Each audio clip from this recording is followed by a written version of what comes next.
Hey guys, welcome back to the last video, video 12. We're at the conclusion. The first section then, in itself and for itself, metaphysical implications. So in this, the beginning of this section, Sartre aims to address the objection of dualism. So someone who's firing the dualist charge at him, saying that, you've split the world into two, the for itself and the in itself. You haven't succeeded in explaining being or ontology, because you've just divided the world into two in exactly the same way that Descartes did, right? Perhaps you've just used different terminology. Descartes had his mind stuff and extended stuff, and Sartre's got the for itself and the in itself, but essentially, are they any different? So Sartre breaks this objection down into two problems. The first, or two prongs, I guess, to the objection that someone might make against him. The first is to ask what bond can there be linking the for itself and the in itself. And this is an objection that I think can be successfully made against Descartes. How can you have any kind of connection between the mental and the physical? And how can there be any kind of causal relationship between the two? So anyway, Sartre asked that same question, and he says this actually isn't a problem because the for itself, remember, is nothing. It's nothingness. It's annihilation of being. It's not being. And it's not a nothingness in general, but it's a privation, a particular privation of this being. That's what the for itself is. So he kind of beats that objection by noting that everything he's talked about has interpreted the for itself as this nothingness.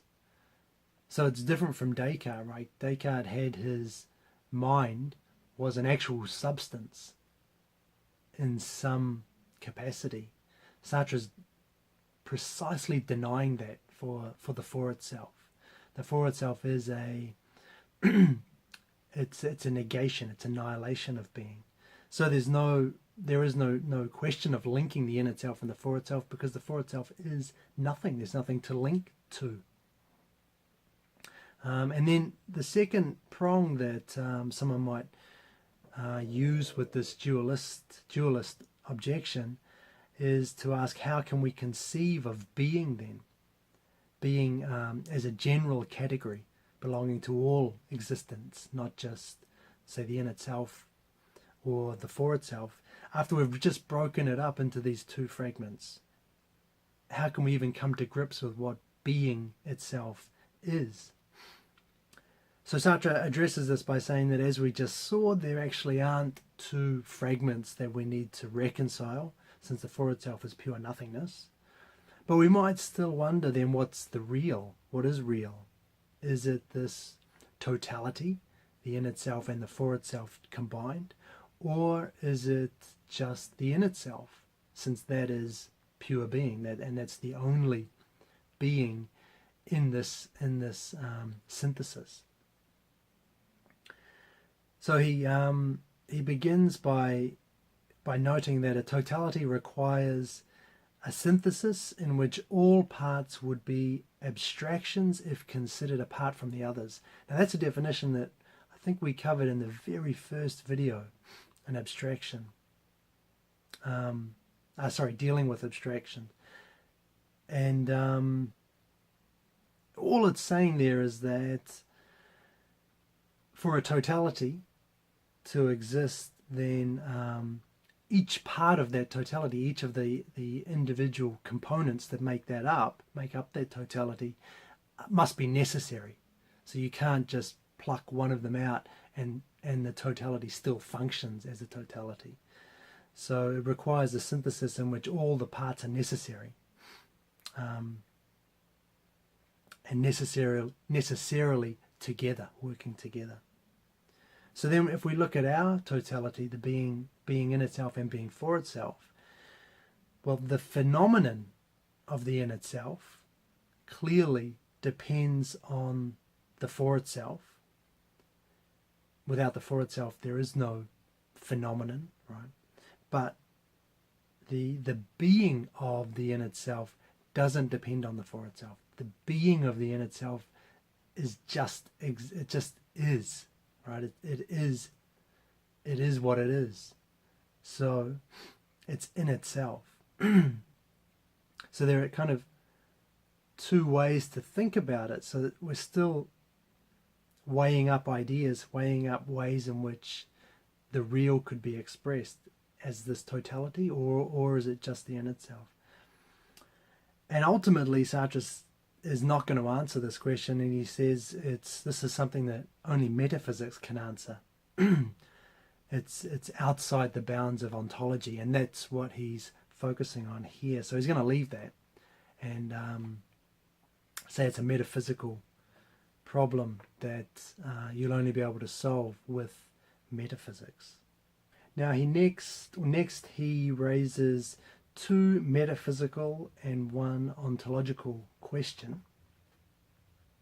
By metaphysical, he means, Sartre defines metaphysical as the study of individual processes which have given birth to the world as a concrete and particular totality. So that's what we're talking about when he says metaphysical. Just think the processes which have created the concrete and particular world around us. So there's two metaphysical questions, one ontological. The first metaphysical question, what is the origin of being? So being here, we're talking about being in itself. And Sartre says there is no origin. This question is entirely meaningless. He says all these types of questions, these why questions, they're all subsequent to being. So it makes absolutely no sense to ask about where being comes from. It just is, and that's kind of where Sartre draws the line, I think, and says, that what does he say? Being is without reason, without cause, and without necessity. There's just nothing more we can say about it. Being, and in a way, that's just what he's already said at the beginning, right? Being in itself is. It just is. There's nothing else we can say. So that's the first metaphysical question anyway. The second question is an ontological one, and he asks, why is it that there is being? Why is it that there is being? And so this one is because of the for itself, right? We've seen there is no being without the annihilating power of the for itself. So that's a nice ontological question and resolution. And the final metaphysical question there, why does the for itself arise in terms of being? Why does it arise as a negation of this being? Now this question, he says, is not meaningless, but unlike the first metaphysical question, but ontology can't supply the answer because it refers to an event, not a structure of being. Okay. So take from that what you will. Ontology, he says, ontology tells us that every for itself is a rupture in the identity of being, the in itselfness of being, which creates that relation to self, that presence to self that we've looked at. It also tells us that the for itself is effectively a perpetual project founding itself as being, and a perpetual failure of this project. It's perpetually engaged in trying to be the in itself for itself, and is perpetually failing in that project. So, if the in itself were to found itself, it could attempt to do so only by making itself consciousness. This is what ontology tells us. It tells us ultimately that if the in itself were to try and found itself, it could attempt this project only by making itself consciousness.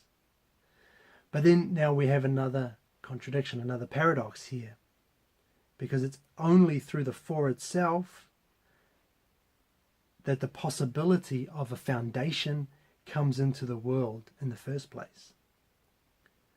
And in order to be a project of founding itself, the in itself would then already have to be a for itself. So it's kind of like which comes first, the chicken or the egg, right?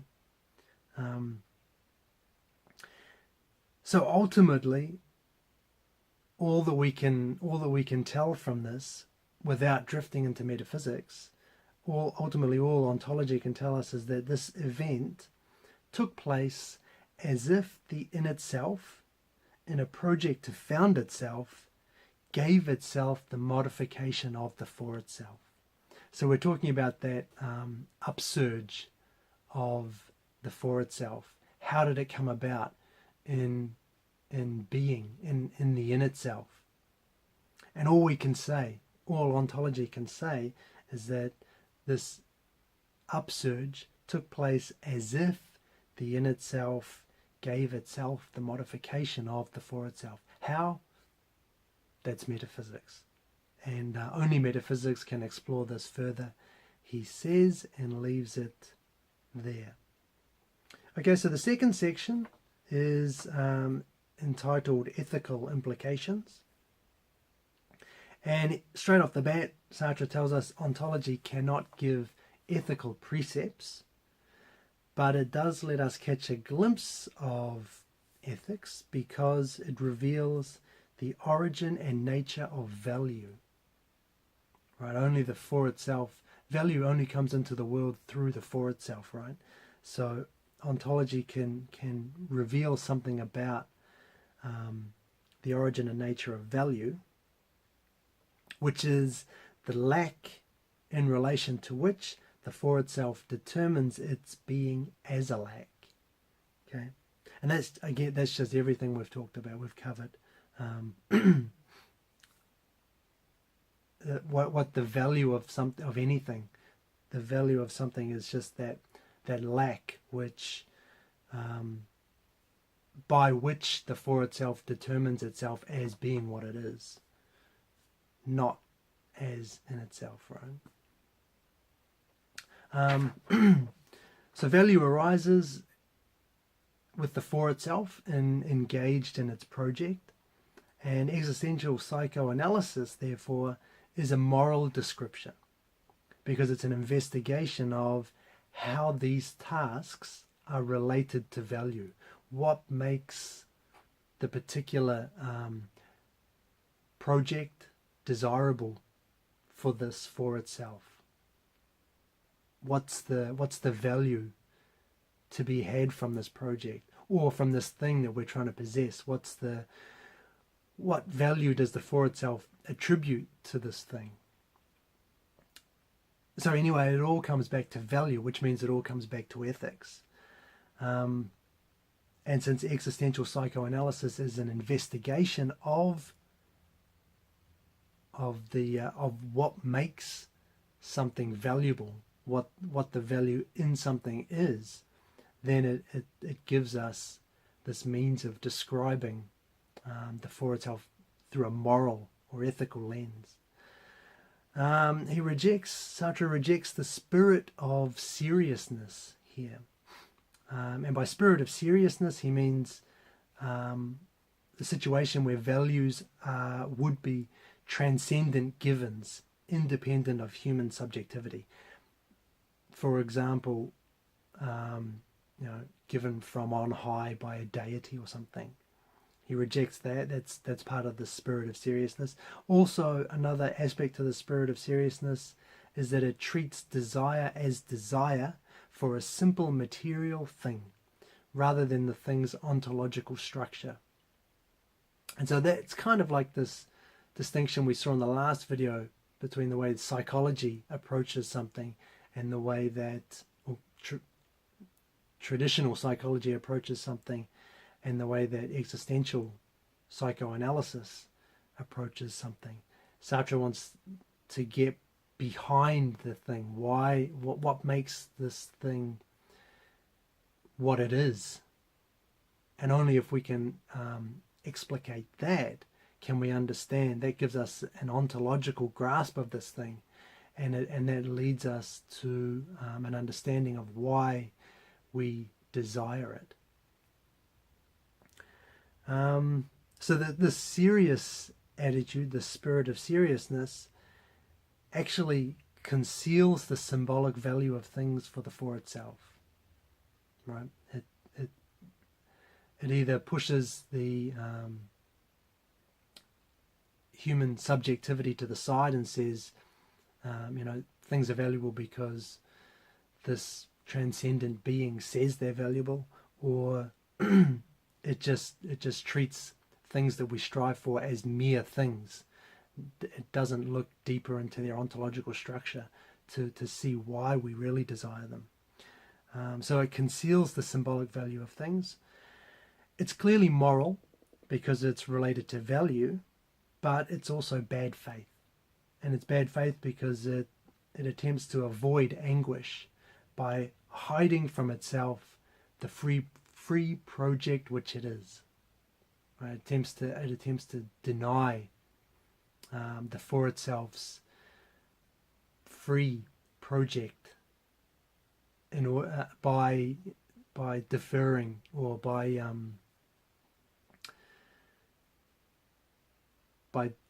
giving away its responsibility to a transcendent deity, or just by treating the thing it's desiring as just a mere thing without looking any deeper.